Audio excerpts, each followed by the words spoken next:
welcome to my channel. Welcome to today's video. Today's video is going to be going over all the palettes that I tried out last year in 2022. I have 25 palettes here and I thought it would be fun to just take a trip down memory lane, reminisce, and talk about if I would still purchase these palettes, my thoughts on them, and just go over some spending decisions that I made. So if that sounds good to you, make sure you give this video a thumbs up. Subscribe if you haven't yet. I would love it if you stuck around. But with all that, let's just get started. Okay, so as always, any of the makeup that I'm wearing today is listed down in the description box below, but I really do just want to hop into this because there's quite a few palettes to talk about. And first, I want to give credit where credit is due. I did see Alexandra Lizette, I will link her channel down below as well, do this video, and I thought it was a really great idea to just go back and look at purchases that you've made, and if I really just think I got my money's worth, if I would repurchase them, etc. I know a lot of people do repurchase videos on palettes in their collection, but not, as far as I've seen, an entire year. So like I mentioned, I have 25 palettes, which is why I want to get started because it's going to be a lot. And, you know, I don't have all of these in my collection anymore.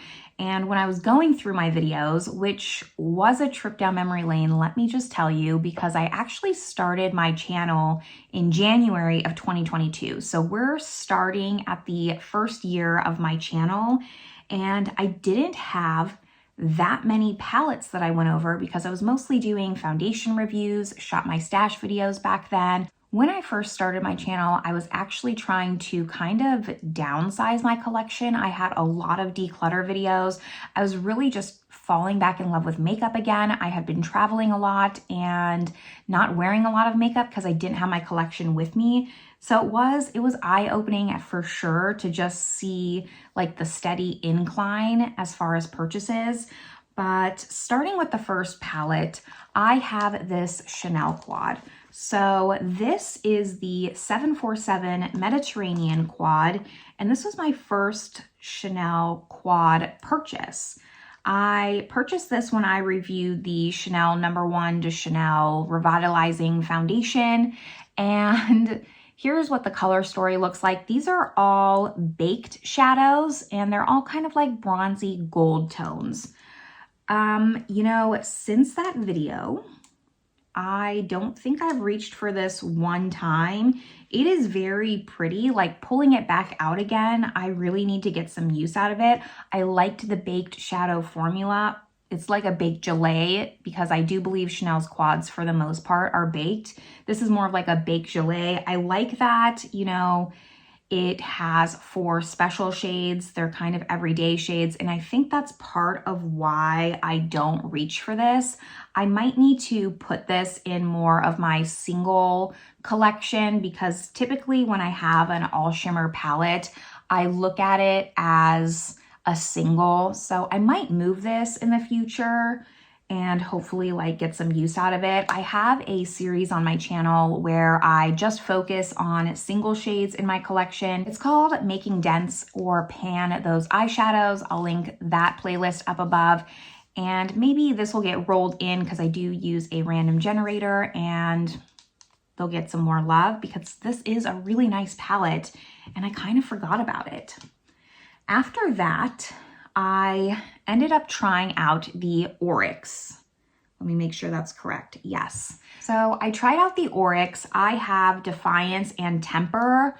I immediately fell in love with these. I purchased them a while ago. Some of these items I had in my collection, they were just untried. I love these. I actually would repurchase these over and over again.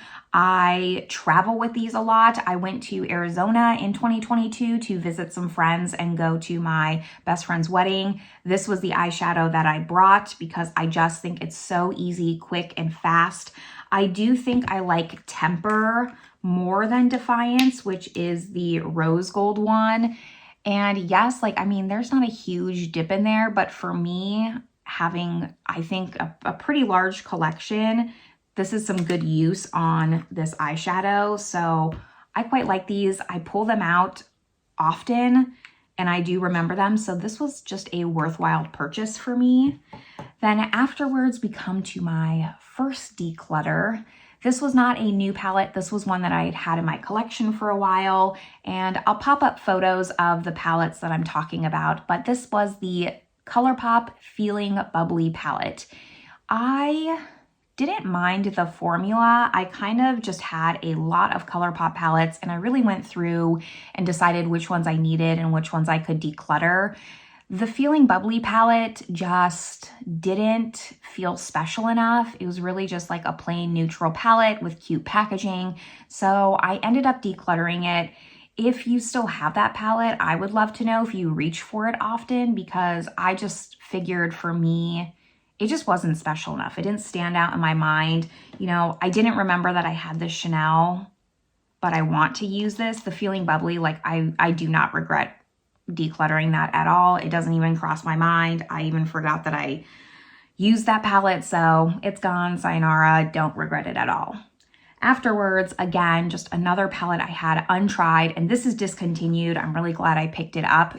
This is the Kevyn Aucoin Nude Pop palette. This is actually one of my favorite palettes in my collection. I don't reach for it nearly enough, but I do really like this color story. I wish that this was not discontinued, because I would probably use it more on my channel and talk about it a lot more.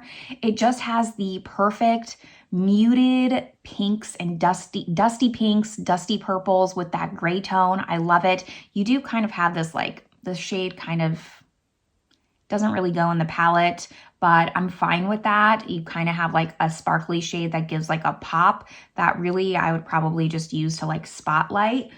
All these mattes though, the mattes just work so beautifully. There's not too many shimmers. It's definitely more of a matte heavy palette, but I love all the mattes. They work really well. This is my only Kevyn Aucoin palette. I don't have too much from Kevyn Aucoin.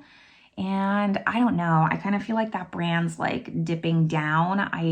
I wouldn't be surprised if we saw them close down. They have some really good staples, but I just don't see a lot being released from them. So love that palette, but I don't think it really motivates me to want to pick up any other palettes from Kevyn Aucoin. On to the next palette that, again, I decluttered.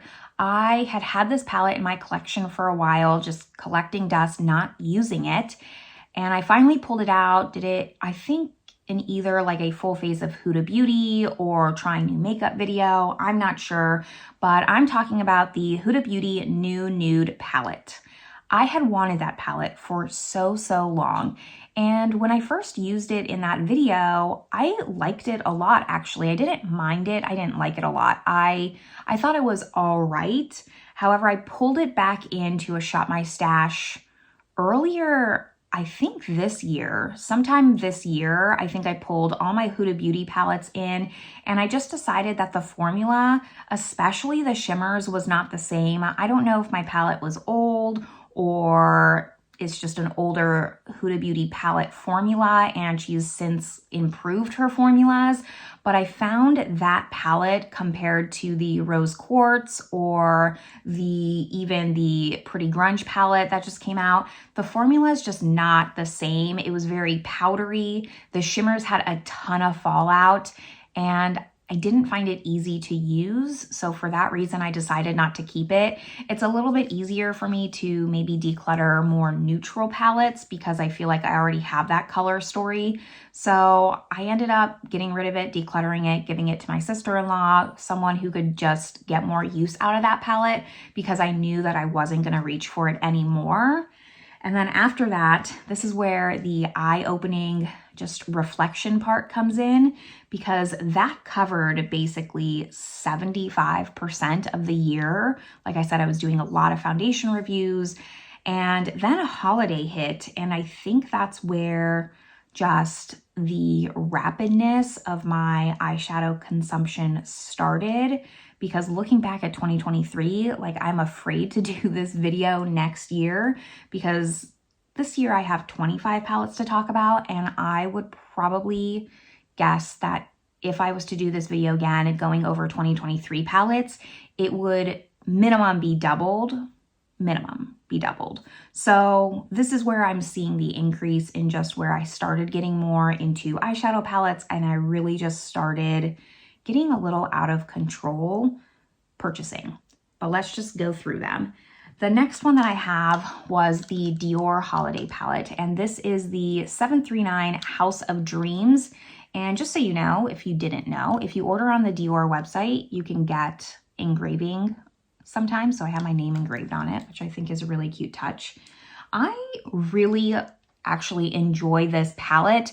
This reminds me of an old Dior palette that I had.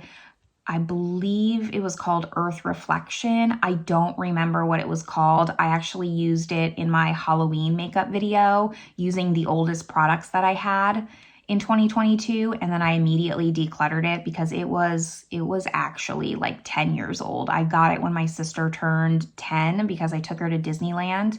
I'm going on a tangent, but she's 22 now, so that was a really old palette. This palette reminds me of that, aside from the silver in the center. So I really like the color story. Again, you're gonna notice a theme in just colors that I like. These dusty purple pinks I really enjoy with like beige taupes. So this was right up my alley. Dior came out with 2 palettes for holiday that year, and the second one had a gold shade in it. I liked the gold, but I didn't really like the other 4 shades. I liked these 4 shades, and I'm not super big fan of the silver, but that's okay.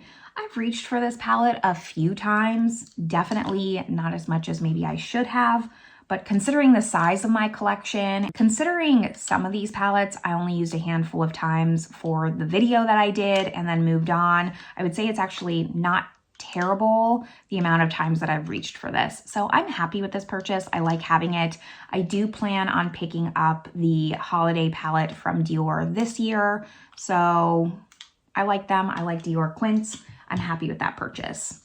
After that, I have the Pat McGrath Holiday Quints. These are the, let's see, Bronze Bliss and Nude Allure. I did also pick up all 4 of the ones from this year as well because I love these. These are not every day. So this is Bronze Bliss. I really enjoy like this navy with the silver, these shades here. And then this one is Nude Allure. A lot more of your standard Pat McGrath pinky tones.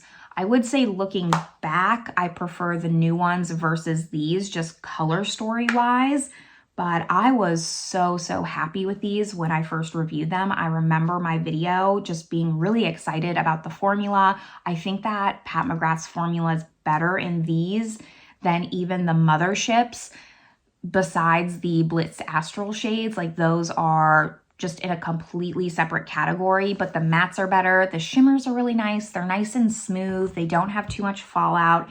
It's not an indie impactful shadow, that's for sure, but it has a lot of high shine.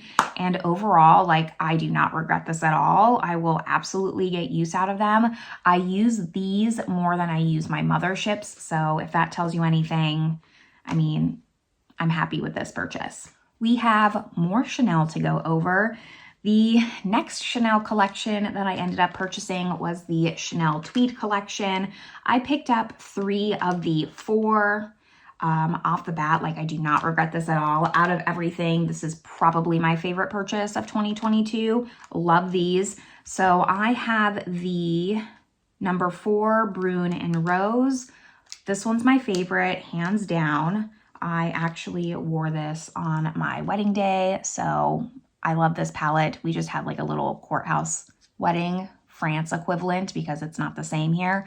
But I chose this palette to wear, so I love this one. It is just really special. There's something about these shades that you just can't explain. Again, it's like that baked gelée formula, but these aren't shimmers like the Mediterranean. They're like a very satiny matte with not a lot of shine. So they just look so sophisticated on the eye and really just lovely overall. I'm really happy with this purchase. I wish Chanel had kept it around for longer. And then just going over the others, I have the purple one, which looks like this. This one I probably reached for the least out of all of them. It's a little bit harder for me to make a cohesive color story. Not cohesive because they're all purples, but I kind of like a neutral matte brown sometimes in the crease. So I have to reach into another palette a lot of the times for this one. And then the third one that I picked up was the Tweed. I think the last palette that I decided not to pick up was just really warm toned and not my style. This is leaning warm tone, but it's a lot more neutral. Like you kind of have this warm tone gold, but it's not too much. This one paired with the purple is really pretty, but I don't necessarily reach for either of those on their own, whereas the Brune and Rose I can. This is my second favorite though, I would say. I really like this one. I'm very happy with all of them. And then immediately after the Tweed collection, they came out with like their official holiday collection, which was the Demande de Lune collection. I picked up the highlighter and I picked up the palette. I was kind of on a Chanel kick in 2022, clearly. So this is what that one looks like. It did have, you can't see it anymore, but it has the double CCs embossed here, and then it had the Chanel No. 5 perfume bottle embossed here. Really like this one. Again, you have more of an everyday eye look besides this gold one. It is very similar to the Tweed, but it's different enough. It has more of a silky satin matte formula. So I did think that it was different enough, and quite honestly, I wanted it for the exclusivity. So I think like between the two, if I had to pick, I can show you both of them next to each other. This is the Tweed, and then this is the Demande de Lune. Sorry, Ombre de Lune. The Demande de Lune was the collection. I would probably pick the Tweed over this one. But I also picked up the highlighter. The highlighter is beautiful. It's ginormous, and it has the Chanel No. 5 embossed in it as well. So, you know, did I need this? No. Collector in me likes it, and I don't regret my Chanel purchases at all. Now, after Chanel, I was riding a high, and this one just brought me straight back down to earth. If you've been subscribed for a while, I have talked about this palette at length because it is the most disappointing palette I've ever tried in the history of like trying eyeshadow palettes. I hated this palette, and it was the Bobbi Brown Jadestone palette. Every year, I saw Bobbi Brown's holiday collection, and I've always wanted to pick it up. So that year, I was like, you know, this is the year I'm going to pick up the holiday palette. I love just like those emerald jadestone greens. That green really sold me, and that was the most disappointing shade in that palette. Those shimmers just blended away until nothing. Like you could even see it in the video. Like I was putting on that shadow and it was just like disappearing in front of your eyes. The best magic trick ever, I guess. I put that palette in my worst of makeup for 2022. I immediately decluttered it. So it is no longer in my collection. I was checking to see if that's the last one I decluttered, but it's not. So I do not regret decluttering it. It was the most disappointing palette, you know, since then, because that was kind of like my first introduction to Bobbi Brown. Bobbi Brown has kind of redeemed themselves because I have the Day and Light palette from them that I really, really love. I've loved a lot of other products from Bobbi Brown since trying that palette, so I don't know if that was just a one-off, if their holiday palettes are similar to Too Faced where they're just not the best quality. I don't know what the deal was, but I really got a bad taste in my mouth after that palette. And luckily, like I said, they've redeemed themselves because I have some good products from them now that I really, really enjoy. And I even ordered those 2 duos that they came out with holiday of their luxe eyeshadows because I find those shadows to be a lot better. It's more of their baked shadows, and they definitely have a lot more impact. But that was just the train wreck of the Bobbi Brown Jadestone palette. Moving on to the next palette collection that I have to review. This is 5 out of the 20, so I don't know if you'd count it too much as 25 palettes, but I have the entire eyeshadow palette collection from Lisa Eldridge. It was a really big purchase for me. I was very, very excited over these palettes, so I'll just quickly go over them. You have Myth here, and then there is Sorcery. These two are two of my favorites. I love Sorcery so much. Then there's Cinnabar. This one's my least favorite. There is Vega, the cool toned, just beautifulness. Love this color story. And then the last one is Muse, which looks like this. These palettes are quite pricey. Like I said, I don't remember the exact price, but I remember that they're expensive. I do like that Lisa Eldridge put little pinholes. You can change around the shades. You can purchase shades on their own. So for example, if I went through this green shade, I could just purchase the single and pop it back into this palette. I think that that's really smart on her part. However, I do have to admit that out of everything, I've probably reached for these the least amount. I know that I pulled Vega into a Shop My Stash, so I've used that one, but this formula is tricky. Sorcery, I think, is the best one out of the bunch if you're looking for just one because it's the most unique. It has the most shimmers, but she kind of has this seamless matte formula, which is similar to the Natasha Denona cream to powder formula, creamy matte formula, the one that people are either for or against. They either love it or hate it. And I don't mind that formula in Natasha Denona. In Lisa Eldridge, I just don't like them as much. I find them a little bit hard to blend. Like you can even see here, this is one of them. It kind of gets hard pan very easily. It just doesn't perform the same. So any of those palettes that have those shades, I think that's why I don't reach for them. I really should just kind of take them apart and make more of my perfect color story, because I could see myself, if I put like all the shimmers in one palette, reaching for it a lot more as a single, kind of like the Mediterranean, and using it that way as more of just like a special topper shade. But the mattes I just don't love. I didn't find them as blendable as other formulas, and for the price point, I really just can't justify it. And we don't hear a lot of people talking about them, so I don't think I'm the only one with that experience. I don't remember watching a ton of videos on this, but I just don't see it being talked about. So I have to think I'm not the only one. So those are the Lisa Eldridge palettes. It definitely is just reminding me, like, I think maybe I need to do a deep dive into these palettes and decide if I need to declutter some shades or what I'm gonna keep, because I don't want to keep things in my collection if I'm not using them. I'm fine having products in my collection. I'm fine having a large collection. I just don't want there to be clutter of things I'm not going to use, because then it just takes away from and hides the things that I want to use. So that's something I think I need to add to just my to-do list. Now, the next ones was my first dive into indie.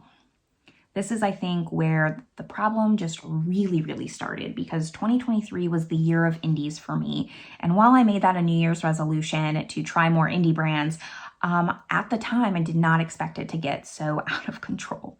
So I ended up picking up the Gloss Gods, this was the holiday palette, and I ended up picking two others on their website. So the holiday palette was the Smoke and Mirrors palette. I don't believe they make this anymore. And it is kind of similar to the Pretty Grunge. I mean, the same concept is there for Pretty Grunge, I would say. It's definitely not a dupe at all, but same kind of concept. And then I picked up at the same time the Vintage Glam, which is kind of like the purpley palette.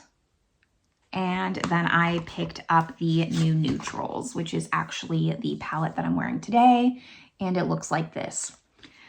Like I said, kind of really just like pushed me into my indie phase. I tried indie shadows before, but this really just made me want to not stop, I love these shadows. I'm going to look at just the new neutrals for reference.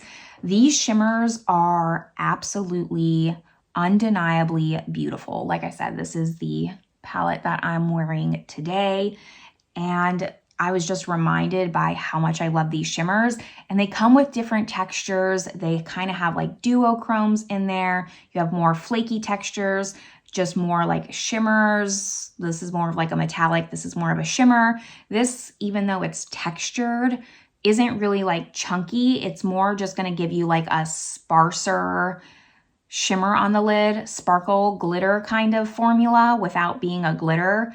The mattes, you know, I wouldn't say that these are the best matte formula as far as indie. I've mentioned this before, but I really enjoy Lethal Cosmetics mattes. So this doesn't beat that, but they're solid mattes. I don't have a problem working with these mattes. These mattes are decent. Like, they're not the Lethal Cosmetics mattes. I just prefer something that's a little bit more buildable. This has more pigment than I would want. So some people like that. It's really just personal preference. I wouldn't say I have trouble working with the mattes or that they're patchy or anything like that. They're decent mattes. I reach for these palettes a lot, and I actually picked up some palettes from Gloss Gods this year as well. So I really enjoy this brand, and I'm glad that I tried these out because it just pushed me. Well, it's like a love-hate thing because it pushed me into trying new indies, but my wallet's not happy about it. There's 3 more palettes to talk about, and the next one is actually the last declutter, and that is the BH Cosmetics Sweet Shop Sugar Cookie Palette. This was one that was untried in my collection, and I think I did a video of like full face of affordable makeup. I decluttered that not because it was a bad palette. I actually really liked that palette, and I remember really liking it in the video. I decluttered it because, again, with neutral palettes, I'm a little bit more picky about what I want to keep, and I just didn't feel like I was going to reach for that palette. I don't believe that BH Cosmetics has that collection anymore. They did like a whole Sweet Shop collection. I only had the neutral one. So it does kind of pain me that I decluttered it since you can no longer get it. However, like realistically, when I logically think, I know I still wouldn't have reached for that palette. So I'm okay letting it go and knowing that hopefully someone's getting a lot more use out of it than I am. That one was just, yeah, I think I was just in a declutter phase and decided it needed to go. So it went. Then the last 2 that I have, we're just going to breeze on through. The next one is the Charlotte Tilbury Quad in Celestial Pearl.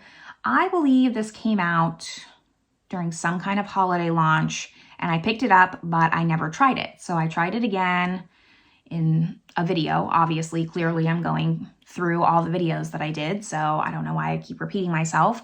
Here is what this quad looks like. Actually, one of my favorite Charlotte Tilbury quads that I've tried. I don't have too many quads from her, maybe 4, max 4. And I like this one. I like this better than Pillow Talk, if I'm being honest, because it has this baked gelée formula here, and it's kind of a duochrome because it's showing up pink on camera, but when I look at it, it flashes gold. So this is just a really unique formula that is not in the Pillow Talk quad. So I do really like it. I enjoy these other shades here. I like that the chocolate brown is more of a satin versus a shimmer. So you have 3 shimmers and a satin. Really good launch. You know, I have kind of moved away from Charlotte Tilbury and her eye products. I didn't pick up this year's holiday palette. I wasn't interested at all in it, quite honestly. And I'm just kind of like feeling like her eyeshadow formula is a little bit overrated, if I'm being honest. Nice quad. I'm glad I have it, but I could actually, despite liking it, I could see this being on the chopping block as just a quad that I don't reach for and wanting someone to get more love out of it than I will. I like it. When I use it, I love it, but I don't reach for this like I should be reaching for it. So that's why I could potentially see being on the chopping block. Then the last one that I have is another luxury brand. It is the Dior Quint in 1947 Miss Dior. This came out with the Mille Fiori collection. a whole just Miss Dior line. Now, I really actually like this quint. It's a little bit warmer than maybe I reach for, but it's not overly warm where it's like oranges, yellows, reds. Like there's still a little bit more neutralness to it. So this is like a really special quint for me. I really like this topper shade. It's kind of just like a very sparse glitter. Is it indie impactful? No, but it's really pretty on the lid to just top over any of these shades. And this is like an all-in-one palette where even though it's a quint, I can come up with multiple different looks out of this and not just like one trick pony. So I am happy that I picked it up. Unfortunately, I don't reach for it that often like the House of Dreams. I reach for this one more because I just enjoy this color story a little bit more. You should probably be able to see why. Like I really enjoy this purple taupe shade here. So this is just more my speed, which is why I reached for it more over this one. However, I am happy that I picked this one up. I don't think this was limited edition. I do believe they still have this one on their website and I would recommend it, but yeah, it doesn't get the love like it should get out of me, and that's really sad because this is one also that I kind of just forgot about and really, I need to pull this out. I definitely need to pull this one out. All right, and that is all 25 palettes that I tried in the year 2022. This was really just like a fun and informative exercise for myself. I really enjoyed doing it, and I think maybe I'll continue doing it next year. You'll have to let me know down below if you liked this video, what your thoughts on these palettes are, if it's something that you plan on doing, because like I said, it just was something I never thought of to do, and I think that it really put some things into perspective for me. So of course, give this video a thumbs up if you liked it, but this is where I'm gonna leave you all. I hope you're having a great day and I will see you in my next video. Bye everyone.